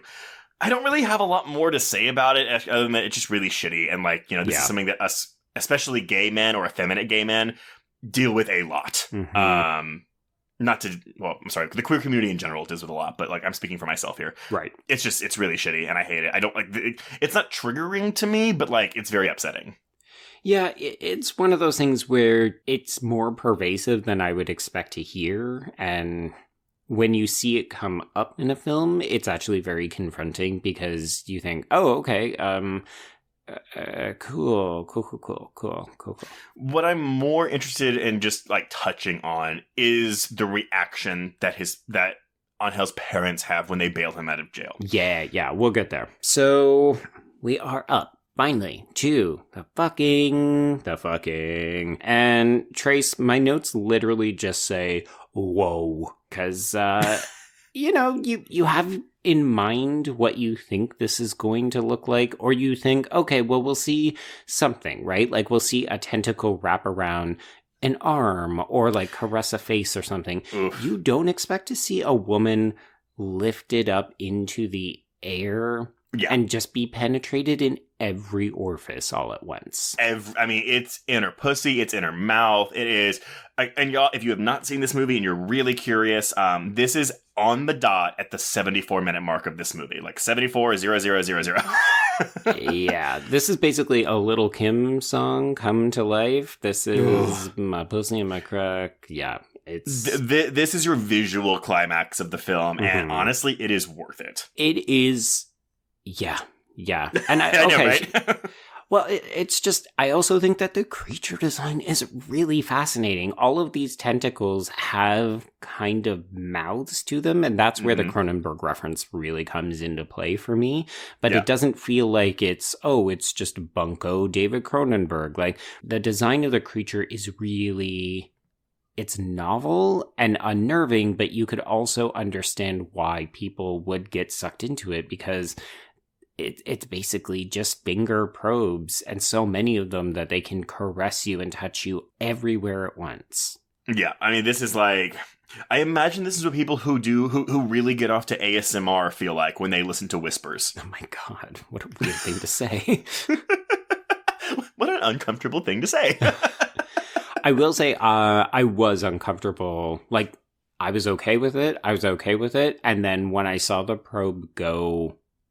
fully into her mouth, I got real uncomfortable real quick. I don't want that in my mouth. I'm sorry. Like, no. I mean, no. Let's face it. If you watch pornography, you're used to watching members go into people's mouths, unless you're watching, lady on lady action, in which case, well, actually, you might still see it. I just mean it's a tentacle and it's slimy. I mean, I get that listeners, you may be like, well, Trace, like, do you have a problem with the mouth, but you don't have a problem with this thing going in her pussy? And I'm like, no, not really, because it's not my mouth. I just think it's more... It looks...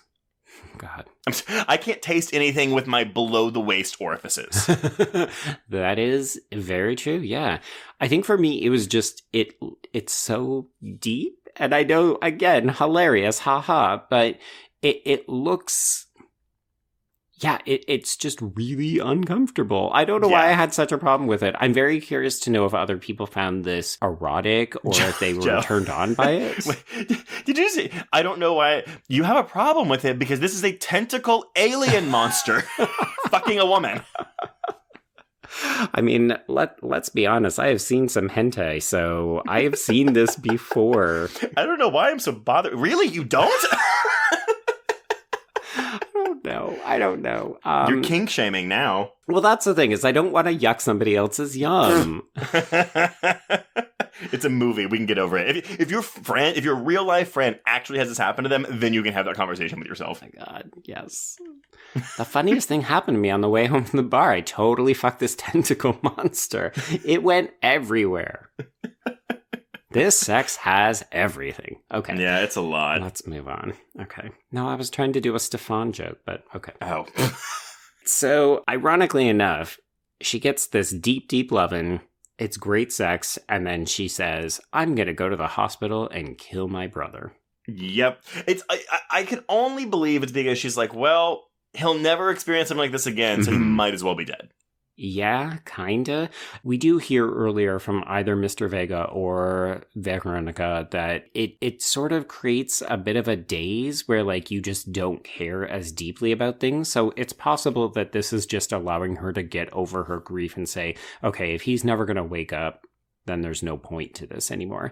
And I could imagine that there are people who are going to take some offense to that because...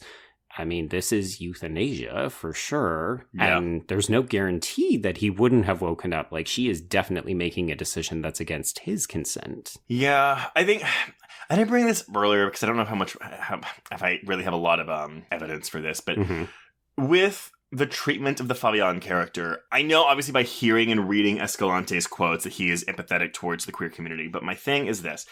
He is killed by this creature on his second attempt and his second journey fucking this thing. And knowing now that it probably is because, yes, he was forcing it based on that moment in the beginning that we've already discussed. I don't like that says about Fabian that he was so forceful and to this creature on his second time that he caused it to create it. Because to me, that says something more about Fabian, and maybe even the implications towards the queer community about how we are a horny bunch, which, admittedly, we are. Right.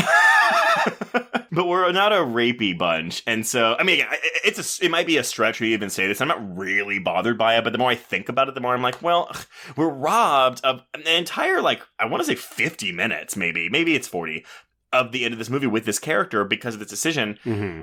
And I don't know, like, maybe it's just I rather would have followed Fabian than Alejandra, but that's not his movie. So Right. I'm frustrated with the fact that Escalante switched. Okay. I didn't want to say audience proxy because no one's really the proxy in this movie. No, but I understand what you're saying, because I definitely did think that we were going to be getting almost dual narratives between the brother and sister, at least initially, or even like, oh, it's a foursome where we're going to be following how these four sort of circle each other's orbits. And then, we basically kick one to the curb and then sort of kick the other one to the curb. But by that point, it's the end of the movie. I guess the only thing, and I don't know if this will help you to feel more comfortable with it, is that we don't actually know what happens to Fabian during his second encounter. So it could have been that he suddenly got scared and the creature killed him or something. I think there's a level of ambiguity that is interesting because we can speculate and decide what we want to believe, but it is also so open-ended that part of me is like, well, but what happened to Fabian? Like, I cared about this character and I would have liked to know a little bit more. I agree. So, I don't know. Listeners, what are your thoughts on this? Again, not looking to fight or to have like a super serious discussion. I'm just curious about like what y'all are reading from this. Yeah. I mean, given the context that we know from other people's encounters with the creature, what is your interpretation of what happened? Yeah. Shoot him at us. Okay. So we are now up to Angel's return to the story. He has been gotten. He's been gotten by his parents. His parents came to collect him from jail. They paid his way out. And so it sounds like they both cashed in favors and literally paid his way out. So, that couldn't have been cheap. Mm-mm. But much like Escalante's origin for part of this film, his release is still front page tabloid fodder. And it's not pretty. Like, it's really rude. No, and this is the thing. So, like, his parents bail him out of jail, which at this point I'm like, why would they even do? Because they are disowning him in this scene. Well, sort of. Well, they tell him to move away, yes, and he has no home here anymore. Yeah, but then they do allow him to stay because he can't go home. We do see that the house is filled with guns and hunting trophies, and I was just like, holy shit, can you imagine trying to sleep in that room? No. I mean, could you imagine growing up in that life? No. But one thing that I did appreciate is that we get a glimpse that Graciela, the mother, is the really hard one. Yes. Because when the father comes in, he slaps Angel, but and then cries. Angel ends up apologizing and hugging him and crying, and the dad lets him. You know, he's not acquiescing to it. He's not reassuring him, but he also doesn't push him away. Yeah, he's not saying, don't be a sissy, like only girls cry type thing. No, I agree. And again, you could argue that this is just kind of ho-hum by the numbers. Like, yeah, obviously, of course. But I do appreciate it, even if you're right, as you said earlier, I get why he is like the way he is. Yeah. Honestly, whenever I see a homo repressed bully, I'm always like, this is kind of like what I imagine their home life is like. Yeah. So in that way, it's a little conventional, but at the same time, I accept this without letting Angel off the hook.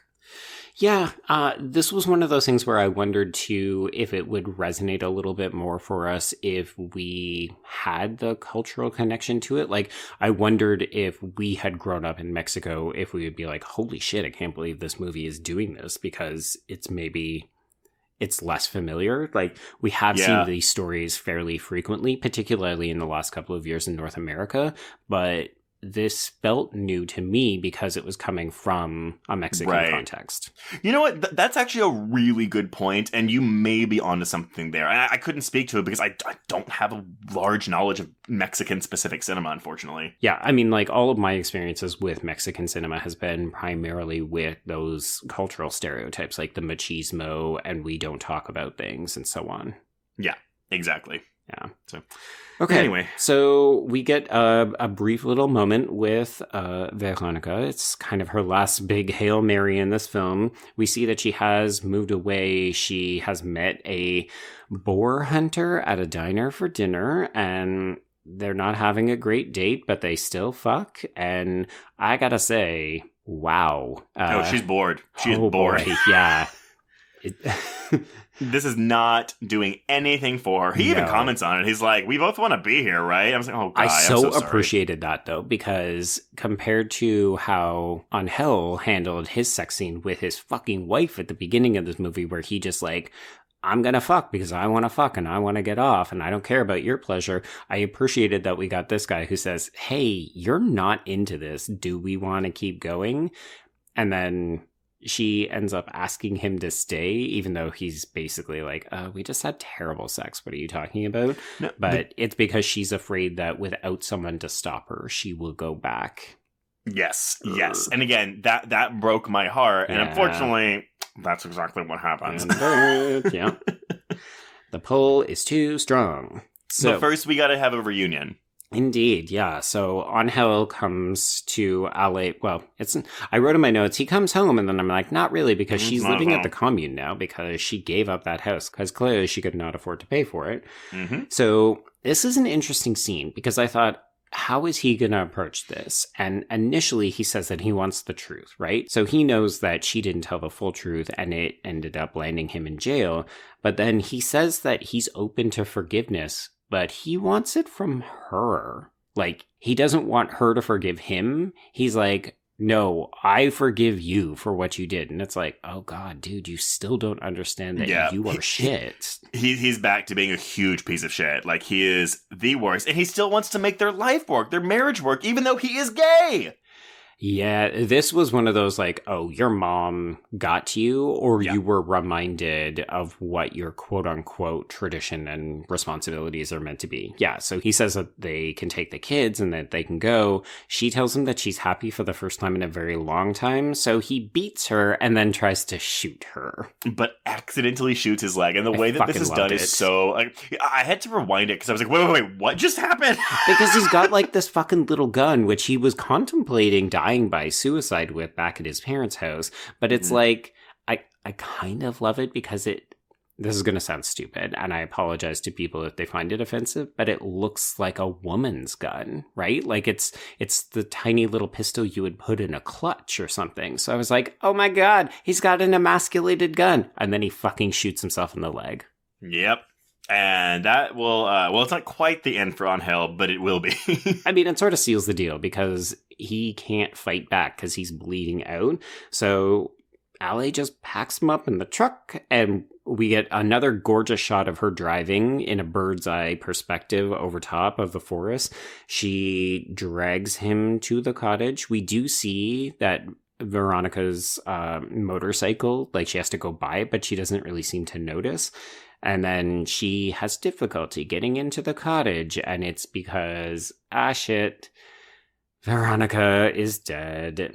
And I'm curious because it looked to me like she had a head wound that was equivalent to a gunshot, but I'm guessing we're meant to assume that the creature kills her. Well, so here's the thing. Maybe. But, okay. So, what happened? Yeah, so she drags Angel into the room, and the creature lowers itself onto him, and so he is presumably dead. Yes. No, he's definitely dead. Yeah. Oh, yeah. So, sorry. Sorry, he is dead. While she is dragging his body to the crater with the old man, Marta is missing. And she asks where she is, and he says, oh, Marta had to go to the hospital for some bruised ribs and a black eye. Yeah. So did you assume that Veronica did that, or do you think that she was trying to get in there with the creature, or like both? Yes.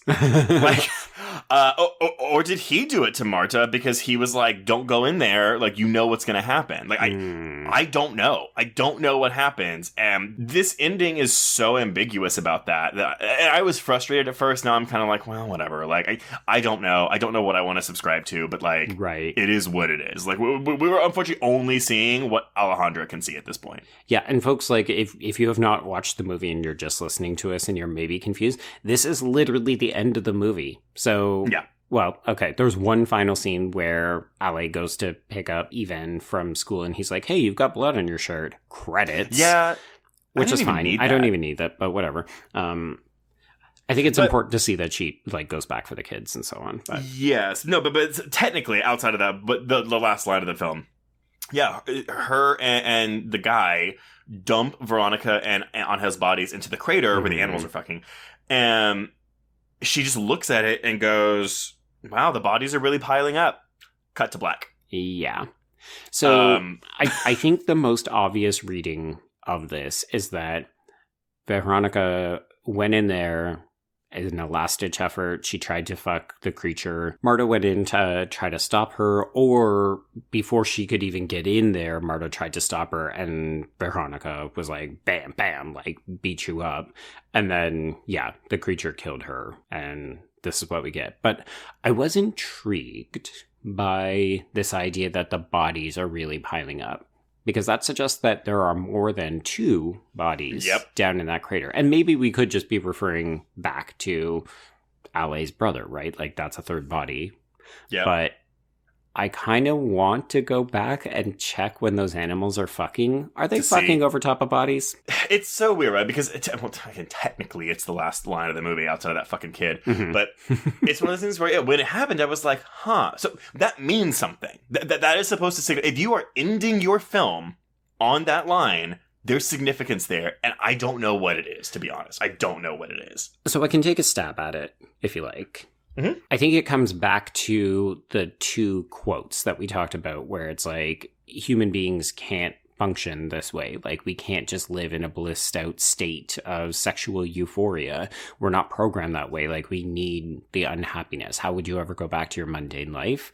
And I feel like basically this is a statement of our sexual proclivities now has a body count. Because we gave into our sexual urges and we tried to live through this sexed up creature, we now have killed multiple people. Yeah, I will accept that. Honestly, it's because I just watched this yesterday. It's something that it has stuck with me all day. Like, I've been thinking about this movie all day. Me too. And I think it's something I just want to stew with more. So I don't... Yeah. I can subscribe to that. I don't really have an answer, but actually, and listeners, we'll end it here, but I'll invite you. Like, yeah, what are your reads of this? How do your interpretations differ from us? And at the same time, I want to know. This is a fun question. Okay. Let's say it's not a tentacle monster. Just you have the chance to experience the best sexual pleasure of your life via whatever is not creepy. But on the downside, regular sex will never be good to you again. So you can keep going back to this thing that gives you the ultimate pleasure, let's say a finite number of times. I don't know what that number is, but a finite number of times. Do you do it?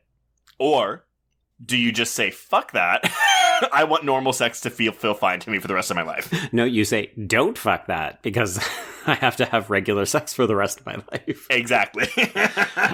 Oh, see, I think we've actually given out this prompt before, but I thought you were going to say, if you could fuck any unconventional creature, what creature would it be? No. But you know what? Fine. Answer that one too. It's a 2-part question. Oh, man. Well, that is the Untamed, everybody. Joe, any final thoughts on this? You know what? I'm happy that this ended up on our radar. I'm glad that we watched it, even though it's a little bit more science fiction. It's a little bit more drama than we normally cover. But this, to me, feels like one of those under-the-radar gems that I really enjoy having a podcast that we can shine a light on. Because this wasn't on my radar. I think it probably wasn't on too many other people's radars, even though, yes, it is on Shudder.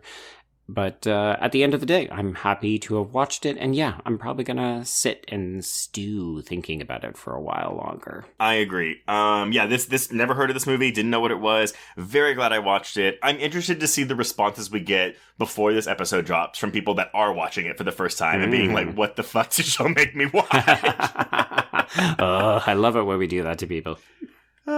But yeah, everyone. So let's wrap this up. And before we announce what we're covering next week, we'll get some housekeeping out of the way.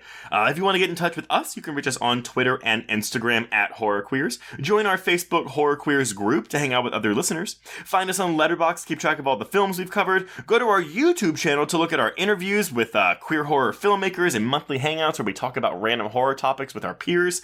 If you have a moment, please rate and review us on your podcatcher of choice. And if you want even more content, please support the show by becoming a patron at patreon.com/horrorqueers. We are at the end of April, so go subscribe to get all of our episodes on Adrienne Lynn's return to the erotic thriller with Deep Water, Midnight, in which a deaf woman is stalked by a serial killer, Robert Eggers' The Northman, and a special 10th anniversary minisode on Joseph Kahn's detention. Oh, and our audio commentary for the month is on Anaconda, just in time for its 25th anniversary. Talking about snake fucking. What? Oh, yes. Oh my god. Actually, that's the sequel. Hunt for the Blood Orchid. Snake Orgy. But Joe, well, we're not speeding up next week, so what are we discussing next week? Yeah, we're actually, in a way, going to get more cerebral. And I think it's good that we're dropping this episode at the beginning of Mental Health Awareness Month. So, yeah, we're going to kick off May by looking at the first film we've ever covered on the podcast. Someone correct us if we're wrong. By a non-binary trans filmmaker, Trace, and we're back to Screen Life found footage. We're going to be checking out a very new film called We're All Going to the World's Fair. Yeah, this is very new, y'all. It just came out, well, a couple weeks ago, really. So if you've never heard of it, that is why. But I promise y'all are in for a heady treat. Yeah, prepare to get catfish. That's all we're going to say. Yes, but until next week, we can cross out the Untamed. Indeed, and cross out horror queers.